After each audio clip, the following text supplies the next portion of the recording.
Let me begin with a couple of announcements today. You might be able to guess that the remainder of our Lenten Bible study, which we do each year with the other two United Churches of Christ in Thomasville, has been canceled for this year. God willing, we will be up and running and do this again next Lenten season. Also, I hope to have a Sunday sermon for you again this week, mid-morning on Sunday the 22nd, just a couple of days away. In case you want to look at the lesson for that sermon in advance, it's from the New Testament letter to the Ephesians. Our preaching text for this Sunday will be Ephesians chapter 5, verses 8 through 14. Ephesians 5, 8 through 14. Today, I want to share with you my favorite prayer. But first, let me tell you about another prayer that isn't quite my favorite, but it's one I find myself praying all the time, especially these days. Several years ago, Anne Lamott published a book of only about 100 pages titled Help, Thanks, Wow, the Three Essential Prayers. The prayer help is an instinctive kind of prayer.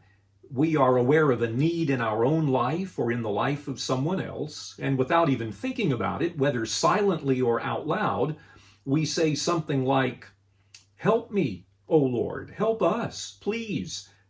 I find myself praying that prayer a great deal right now. Help us, O Lord. But as I said, that isn't my favorite prayer.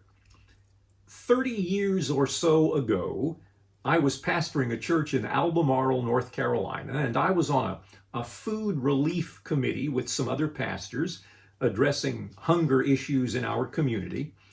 At the end of one of our meetings, the local Episcopal priest prayed a prayer that I remember thinking at the time was absolutely beautiful. Since he was Episcopal, I guessed that the prayer he prayed was one he had learned from the Episcopal Church's Book of Worship, the Book of Common Prayer. I went home and pulled off the shelf my copy and looked through it until I found the prayer I had just heard my friend pray. And over the years, that prayer has become my favorite prayer.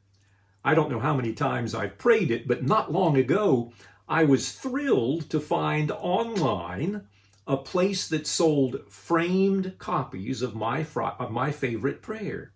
So I now have a framed copy of my favorite prayer on one of the walls in my office. It was composed by John Henry Newman well over 100 years ago, and it goes like this.